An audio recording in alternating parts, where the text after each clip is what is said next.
혹시 이런 경험 있으신가요?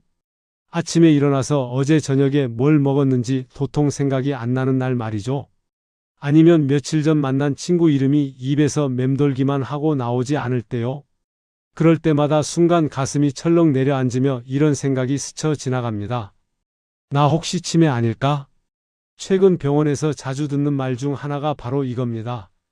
요즘 남편 이름이 갑자기 생각 안 날 때가 있어요.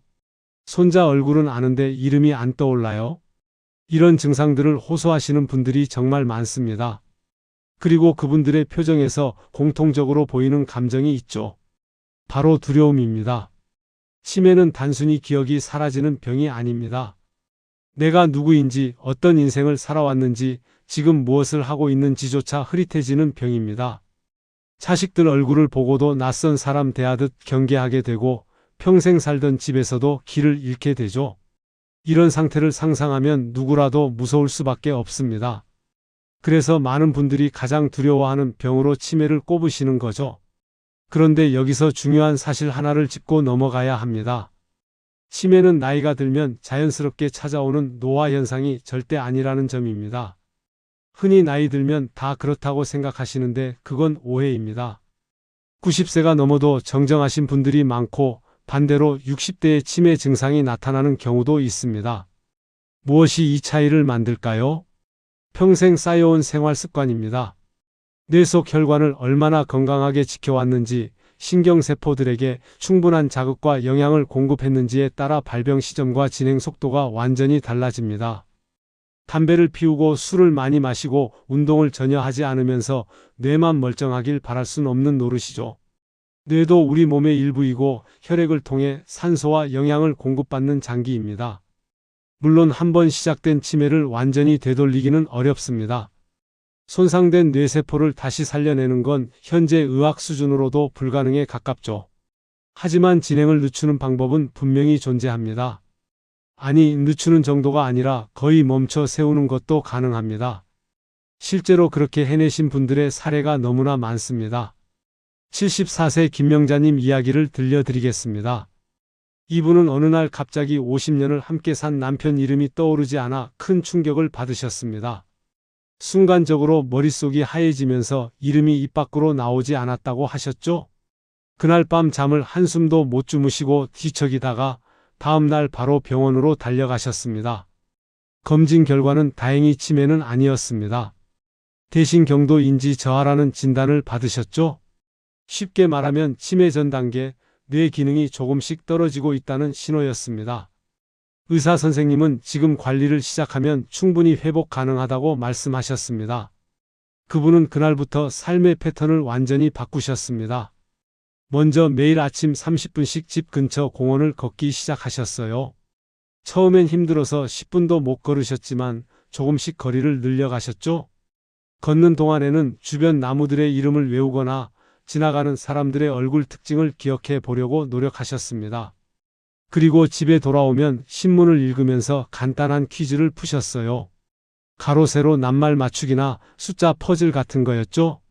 식사 후에는 남편과 함께 차 한 잔 마시며 오늘 있었던 일을 서로 이야기하는 시간을 가지셨습니다. 그냥 멍하니 텔레비전만 보던 습관을 끊고 대화를 나누는 거죠. 처음엔 남편분이 어색해 하셨지만 점점 둘 다 이 시간을 기다리게 되셨다고 합니다.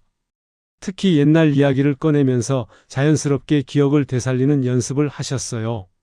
그렇게 6개월이 흘렀습니다. 다시 병원에서 검사를 받았을 때 의사 선생님이 깜짝 놀라셨다고 해요. 기억력 검사 점수가 이전보다 훨씬 높아졌고 인지 기능도 정상 범위로 돌아왔기 때문입니다. 그분은 지금도 그 습관들을 꾸준히 유지하고 계시고 최근에는 동네 노인정에서 다른 어르신들께 본인의 경험담을 나누고 계신답니다. 이 사례에서 우리가 배울 점이 있습니다. 치매는 두려움으로만 피할 병이 아니라는 거죠. 오히려 두려움을 인정하고 받아들이는 게 첫걸음입니다. 내 몸이 보내는 정직한 신호에 귀 기울이는 거예요. 그리고 그 신호에 맞춰 생활을 바꿔나가는 겁니다. 만약 이 병을 길게 함께 가야 한다면 처음부터 관리의 병으로 받아들이세요. 고혈압이나 당뇨처럼 꾸준히 관리하면 충분히 통제 가능한 병으로 생각하는 거죠. 불안은 나쁜 게 아닙니다. 그건 내 몸이 나한테 보내는 경고이자 신호니까요. 그럼 지금 당장 무엇부터 시작하면 좋을까요? 가장 먼저 할 일은 내 상태를 정확히 아는 겁니다. 치매안심센터라는 곳이 있습니다. 전국 보건소나 구청에 가면 쉽게 찾을 수 있고 그곳에서 간단한 인지검사를 무료로 받을 수 있어요. 10분에서 20분 정도면 끝나는 간단한 검사입니다. 그림 보고 이름 맞히기, 숫자 거꾸로 따라하기, 간단한 계산 같은 것들이죠. 걱정될수록 미루지 마세요.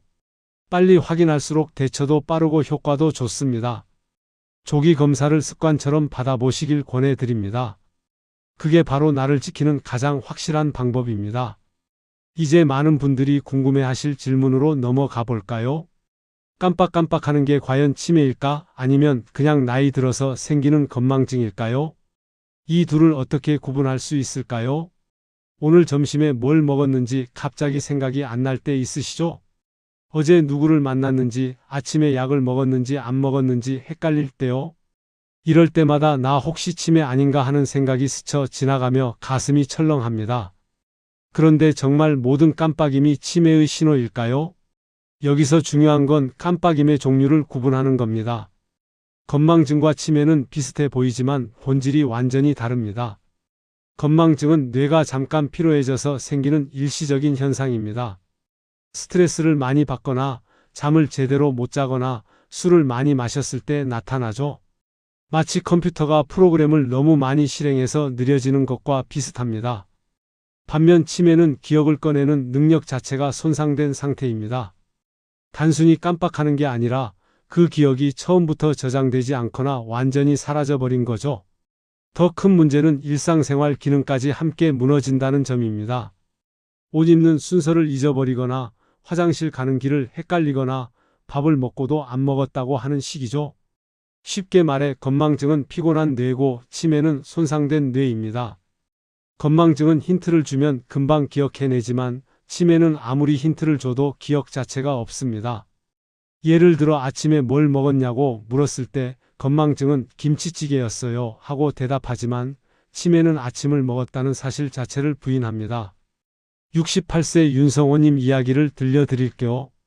이분은 최근 들어 집 현관 비밀번호가 자주 헷갈렸습니다.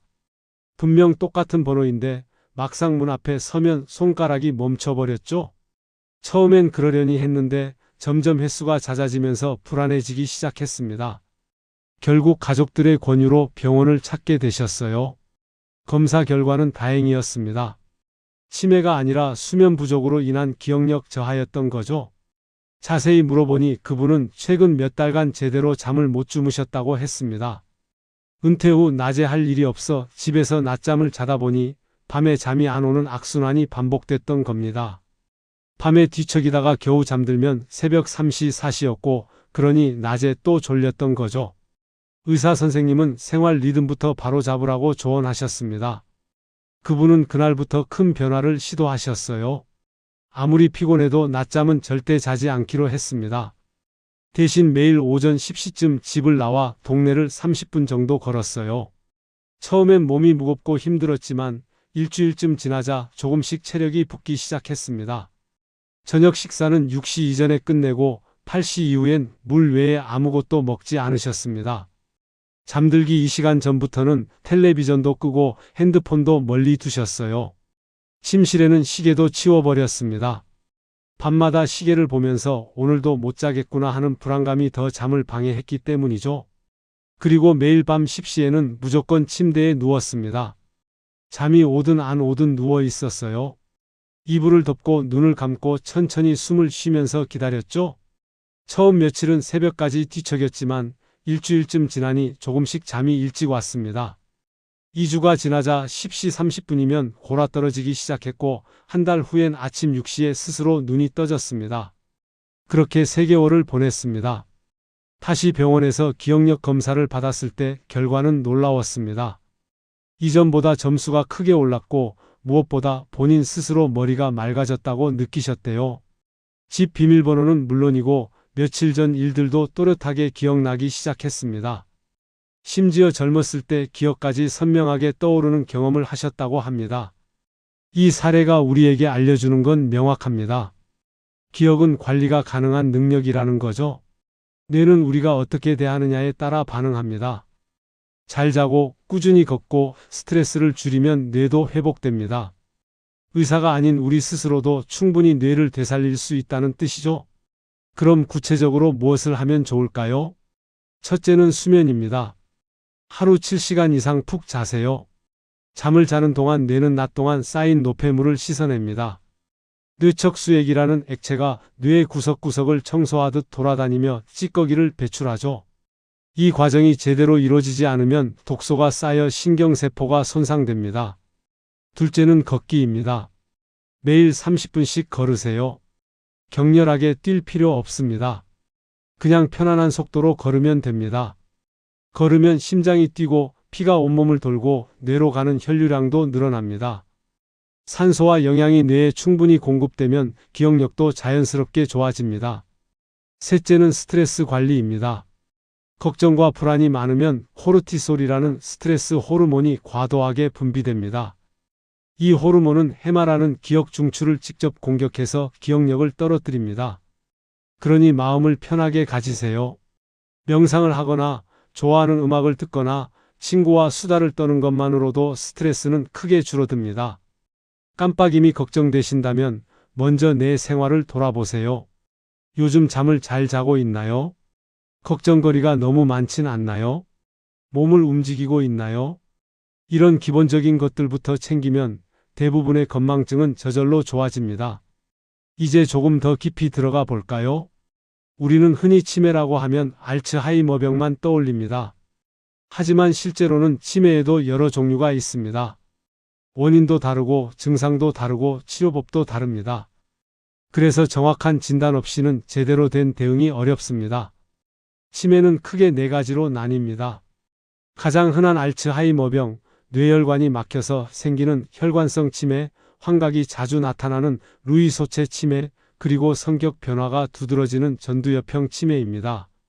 같은 치매라도 이렇게 원인이 다르기 때문에 검사 없이 단정 지을 수 없는 거죠.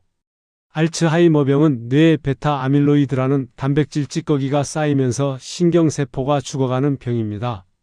처음엔 최근 일을 잘 잊어버리다가 점점 오래된 기억까지 사라지죠. 혈관성 치매는 뇌졸중이나 작은 뇌경색이 반복되면서 뇌 조직이 손상되는 경우입니다. 고혈압이나 당뇨가 있는 분들이 특히 조심해야 합니다. 루이소체 치매는 없는 사람이나 벌레가 보인다고 하는 환각 증상이 특징입니다. 파킨슨병과 비슷한 증상도 함께 나타나죠. 전두엽형 치매는 기억보다 성격이 먼저 변합니다. 차분하던 사람이 갑자기 공격적으로 변하거나 예의 바르던 분이 남 앞에서 이상한 행동을 하게 되는 시기죠. 그런데 놀라운 사실이 하나 있습니다. 치매 증상을 보이지만 실제로는 치매가 아닌 경우도 있다는 겁니다. 가역성 치매라고 부르는데 뇌에 물이 차거나 갑상선 기능에 문제가 생겨서 치매처럼 보이는 거죠. 이런 경우엔 원인만 해결하면 증상이 완전히 사라집니다. 그래서 조기 진단이 무엇보다 중요합니다. 뇌 MRI 촬영을 하면 뇌의 어느 부위가 손상됐는지, 혈관은 괜찮은지, 물이 차 있진 않은지 한눈에 알 수 있습니다. 인지검사만으로는 부족한 경우가 많아요. 정밀 검사를 통해 정확한 원인을 찾아야 올바른 대응이 가능합니다. 72세 오영자님 사례를 말씀드리겠습니다. 이분은 최근 들어 말수가 부쩍 줄었습니다. 원래 수다스러운 성격이셨는데 요즘은 하루 종일 멍하니 앉아만 계셨죠? 가족들이 말을 걸어도 대답이 짧았고 사소한 일에도 짜증을 내기 시작했습니다. 처음엔 우울증인가 싶어 정신과를 찾았습니다. 정신과 의사 선생님이 자세히 문진하던 중 뭔가 이상하다고 느끼셨답니다. 단순한 우울증치곤 증상이 특이했거든요. 그래서 신경과로 의뢰해서 정밀 검사를 받게 하셨어요. 뇌 MRI를 찍고 인지검사를 여러 차례 진행했습니다. 결과는 전두엽형 초기 치매였습니다. 전두엽은 성격과 판단력을 담당하는 뇌 부위입니다. 이곳이 손상되면 기억보다 행동과 감정이 먼저 변하죠. 그분의 경우도 기억력은 비교적 괜찮았지만 감정 조절과 의욕이 크게 떨어진 상태였습니다. 만약 우울증으로만 보고 넘어갔다면 적절한 치료 시기를 놓칠 뻔했던 거죠. 진단을 받은 후 그분은 즉시 치료에 들어갔습니다. 약물 치료도 시작했지만 무엇보다 생활 습관을 완전히 바꾸셨어요. 매일 아침 집 앞 산책로를 걸으며 햇빛을 쬐었습니다. 걷는 동안 만나는 이웃들과 인사를 나누고 간단한 이야기를 주고받았죠. 처음엔 귀찮아 하셨지만 점점 그 시간을 즐기게 되셨다고 합니다. 오후에는 동네 문화센터에서 운영하는 미술치료 프로그램에 참여하기 시작했습니다. 그림을 그리거나 점토로 무언가를 만드는 활동이었는데 손을 쓰고 집중하면서 자연스럽게 뇌가 자극받았어요. 주 2회 인지훈련 프로그램에도 참여했습니다. 숫자 게임, 단어 찾기, 이야기 만들기 같은 활동들이었죠. 무엇보다 중요했던 건 혈압 관리였습니다. 그분은 고혈압이 있으셨는데 그동안 약을 제대로 안 드시고 계셨거든요. 혈압이 높으면 뇌혈관이 손상되고 그러면 치매가 더 빨리 진행됩니다. 의사 선생님 말씀대로 매일 정해진 시간에 혈압약을 드시고 짠 음식도 줄이셨어요. 그렇게 1년이 지났습니다. 최근 검사에서 상태가 더 나빠지지 않았다는 결과가 나왔습니다. 오히려 일부 기능은 조금 나아진 것처럼 보였어요. 말수도 늘었고 표정도 밝아졌습니다. 가족들은 엄마가 돌아왔다고 표현할 정도였죠. 물론 완치된 건 아닙니다. 하지만 진행을 멈춘 것만으로도 큰 성과였습니다. 이 사례가 주는 교훈은 분명합니다. 치매는 불치의 병이 아니라 조기에 발견하면 멈출 수 있는 병이라는 거죠. 늦게 발견해서 이미 많이 진행된 상태라면 돌이키기 어렵지만 초기에 잡으면 충분히 관리 가능합니다. 그러니 조금이라도 이상하면 바로 검사를 받으세요. 특히 성격 변화나 말투 변화가 느껴지면 즉시 병원을 찾으셔야 합니다. 갑자기 욕을 하거나 이상한 행동을 하거나 평소와 다른 모습을 보이면 단순히 스트레스나 우울증으로 넘기지 마세요. 전문가의 정확한 진단이 필요합니다. 치매안심센터나 보건소에서는 기본적인 상담과 검사를 무료로 제공합니다. 거기서 이상이 발견되면 병원으로 연결해주고 MRI 같은 정밀 검사도 도와줍니다. 혼자 고민하지 말고 이런 시스템을 적극 활용하세요. 빠를수록 좋습니다. 이제 많은 분들이 궁금해하실 이야기를 해볼까 합니다. 뇌에 좋다는 영양제나 건강기능식품 광고 많이 보셨죠? 은행잎 추출물이니 오메가3이니 온갖 제품들이 쏟아집니다. 그런데 정작 의사들은 이렇게 말합니다. 진짜 뇌영양제는 약이 아니라고요. 도대체 무슨 뜻일까요? 뇌 기능을 일시적으로 높이는 약은 분명히 있습니다.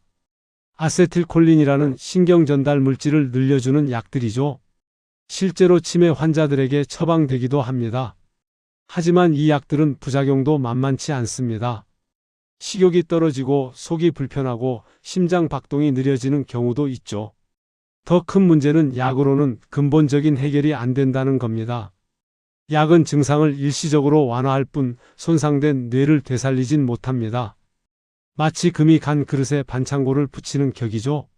임시방편은 될지언정 진짜 해결책은 아닙니다. 그럼 진짜 뇌영양제는 뭘까요? 4가지입니다. 잠, 운동, 대화, 그리고 청각 자극. 이 4가지가 약보다 훨씬 강력한 뇌 보호제입니다. 돈도 안 들고 부작용도 없고 효과는 확실합니다. 실제로 수많은 연구에서 이미 증명됐죠. 먼저 잠입니다. 자는 동안 뇌는 낮에 쌓인 노폐물을 청소합니다. 베타 아밀로이드 같은 독성 단백질도 이때 배출되죠. 만약 잠을 제대로 못 자면 이 찌꺼기들이 계속 쌓여서 신경세포를 공격합니다. 그러니 하루 7시간은 꼭 주무세요. 다음은 운동입니다. 특히 걷기가 좋습니다. 걸으면 뇌로 가는 혈류량이 30% 이상 늘어난다는 연구 결과가 있습니다. 산소와 영양이 충분히 공급되면 뇌세포가 활성화되고 새로운 신경 연결도 만들어집니다. 하루 30분이면 충분합니다. 대화도 중요합니다. 말을 하려면 단어를 떠올리고 문장을 구성하고 상대방 반응을 살피고 다시 대답을 준비해야 합니다. 이 모든 과정에서 뇌가 쉴 새 없이 움직입니다. 특히 전두엽과 측두엽이 활발하게 작동하죠. 혼자 멍하니 있는 것보다 누군가와 이야기하는 게 100배 낫습니다. 마지막으로 청각 자극입니다. 귀가 잘 들려야 뇌도 건강합니다. 소리를 듣는 순간 뇌는 그 정보를 처리하느라 분주해집니다. 이게 무슨 소리인지, 어디서 나는지, 무슨 의미인지 판단하죠. 그런데 귀가 어두워지면 이런 자극이 차단됩니다. 뇌가 점점 게을러지는 거예요. 77세 박준태님 이야기를 들려드리겠습니다. 이분은 은퇴 후 거의 집 밖을 나가지 않으셨습니다. 친구들과도 연락이 끊겼고 하루 종일 텔레비전만 보셨죠? 문제는 귀가 많이 어두워져서 텔레비전 소리를 점점 크게 틀어야 했다는 겁니다. 가족들이 시끄럽다고 불평하면 짜증을 내셨고 점점 대화도 줄었습니다. 어느 날 며느리가 병원에 모시고 갔습니다. 청력 검사 결과 중등도 난청이었어요. 보청기를 권유받았지만 처음엔 거부하셨습니다. 보청기를 끼면 늙어 보인다는 이유였죠. 하지만 며느리가 끈질기게 설득해서 결국 착용하기 시작하셨습니다. 보청기를 낀 첫날 세상이 달라 보였다고 합니다. 새소리가 들렸고 시계 째각거리는 소리도 들렸고 사람들 목소리가 또렷했습니다. 그동안 얼마나 많은 소리를 놓치고 살았는지 깨달았다고 하셨어요.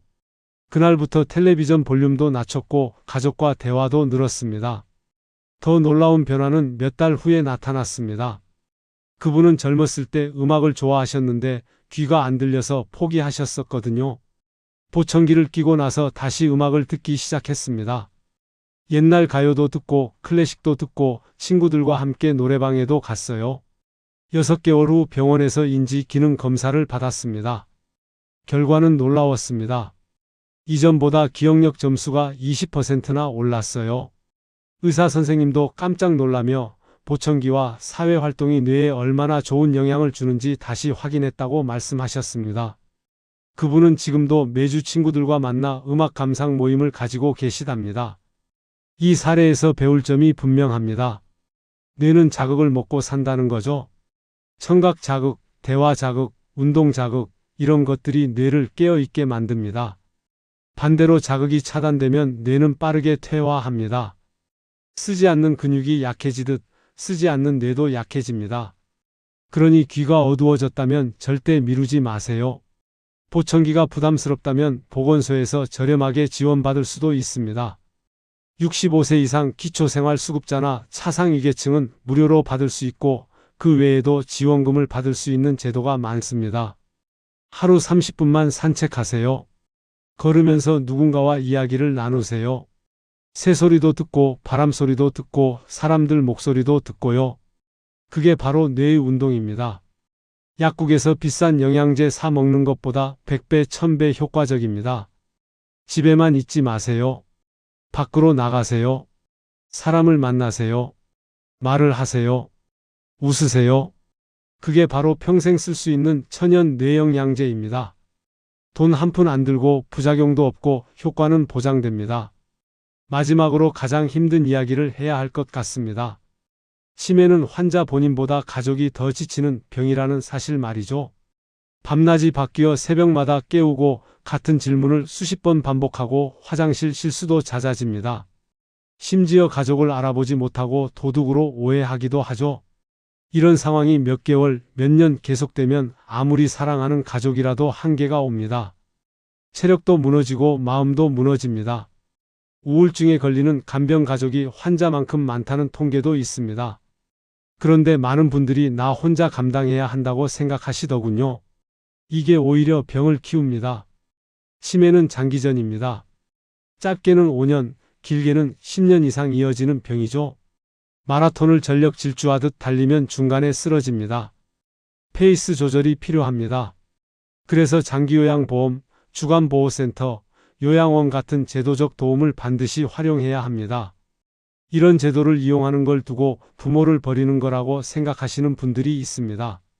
절대 그렇지 않습니다. 오히려 함께 오래가기 위한 현명한 선택입니다. 간병인이 낮 동안 돌봐주면 가족은 밤에 제대로 쉴 수 있습니다. 주간보호센터에서 운동과 인지훈련을 받으면 환자도 자극을 받아 더 건강해집니다. 69세 최영수님 이야기를 들려드리겠습니다. 이분은 4년 전 남편이 치매 진단을 받으셨습니다. 처음엔 증상이 가벼워서 혼자 돌보실 수 있었어요. 약속을 잊어버리거나 물건을 찾지 못하는 정도였으니까요. 하지만 시간이 지나면서 점점 심해졌습니다. 남편분은 밤마다 나가려고 했습니다. 회사에 가야 한다며 새벽 2시에 옷을 입고 현관문을 열었죠. 그분은 남편을 붙잡고 달래느라 잠을 제대로 못 잤습니다. 낮에는 남편이 계속 자신을 따라다니며 같은 질문을 반복했어요. 화장실은 어디냐? 밥은 언제 먹느냐? 지금 몇 시냐? 끊임없이 물어댔습니다. 2년을 그렇게 버티다가 결국 쓰러지셨습니다. 어느 날 아침 일어나려는데 몸을 움직일 수가 없었대요. 극심한 피로와 스트레스로 면역력이 바닥났고 대상포진까지 생겼습니다. 병원에 입원했고 의사 선생님이 이러다 두 분 다 못 쓰게 된다며 강하게 경고하셨습니다. 그때 딸이 나서서 장기요양 등급 신청을 했습니다. 조사받고 판정받는 과정이 복잡했지만 결국 3등급을 받았어요. 주간보호센터를 이용할 수 있게 됐고 간병인 지원도 받을 수 있었습니다. 처음엔 그분도 망설였습니다. 남편을 남에게 맡긴다는 게 죄책감이 들었거든요. 하지만 시작하고 나니 세상이 달라졌습니다.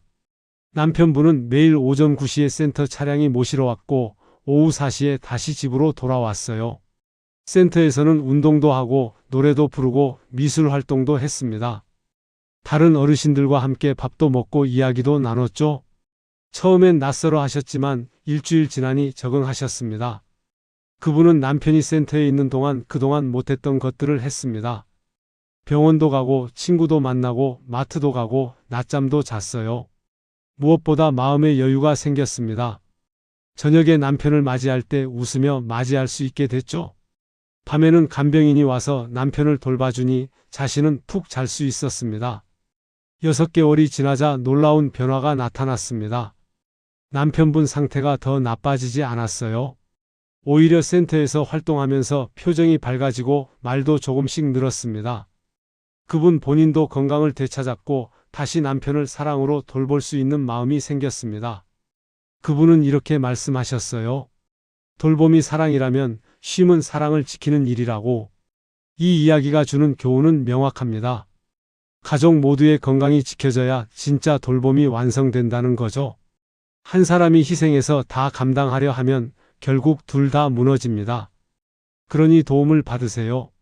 장기요양보험 신청하세요. 주간보호센터 이용하세요. 간병인 쓰세요. 그게 부모님을 더 잘 모시는 길입니다. 그리고 무엇보다 중요한 건 예방입니다. 연구에 따르면 생활습관 12가지를 꾸준히 지키면 치매 위험을 절반으로 낮출 수 있다고 합니다. 금연, 절주, 규칙적인 운동, 건강한 식사, 충분한 수면, 사회활동, 평생학습, 스트레스 관리, 혈압 조절, 당뇨 관리, 우울증 치료, 청력 관리입니다. 이 중에 당장 오늘부터 할 수 있는 게 뭘까요? 걷기입니다. 하루 30분만 걸으세요. 학습도 좋습니다. 새로운 걸 배우세요. 악기든 외국어든 그림이든 뭐든 좋습니다. 웃음도 중요합니다. 친구 만나서 수다 떨고 예능 프로그램 보며 깔깔 웃으세요. 가족이 함께 이런 습관을 만드는 게 가장 좋습니다. 환자만 따로 관리하는 게 아니라 온 가족이 함께 건강한 생활을 하는 거죠. 식사도 함께하고 산책도 함께하고 이야기도 함께 나누세요. 그게 바로 치매를 막는 가장 확실한 방법입니다. 가족이 번아웃되지 않으려면 돌봄 분담과 휴식일이 꼭 필요합니다. 형제 자매가 있다면 일주일씩 돌아가며 돌보세요. 혼자라면 주 1회는 간병인을 쓰거나 센터를 이용하세요. 그날만큼은 완전히 쉬세요. 죄책감 가질 필요 없습니다. 당신이 건강해야 환자도 건강합니다. 마무리 멘트. 여기까지 긴 이야기 들어주셔서 감사합니다. 오늘 우리가 나눈 이야기를 한 문장으로 정리하면 이렇습니다. 치매는 결코 남의 이야기가 아니지만 너무 늦기 전에 시작하면 분명히 늦출 수 있는 병입니다. 두려움은 자연스러운 감정입니다. 하지만 두려움에만 머물지 마세요. 오늘부터 두려움 대신 관리를 선택하시기 바랍니다. 하루에 충분한 수면, 한 걸음의 산책, 한 번의 대화, 이 작은 실천들이 모여 여러분의 뇌를 지키는 힘이 됩니다. 기억하세요. 진짜 뇌영양제는 약국에 있지 않습니다. 여러분의 삶의 리듬 속에 있습니다. 규칙적인 생활, 꾸준한 운동, 따뜻한 관계, 이것들이 평생 여러분을 지켜줄 천연 뇌영양제입니다. 오늘 하루 조금만 일찍 주무세요. 내일 아침 조금만 일찍 일어나 밖을 걸어보세요. 점심 먹고 친구에게 전화 한 통 걸어보세요. 그 작은 시작이 10년 후 여러분의 건강한 모습을 만들어 줄 겁니다. 건강한 뇌로 행복한 노년 보내시길 진심으로 응원합니다. 감사합니다.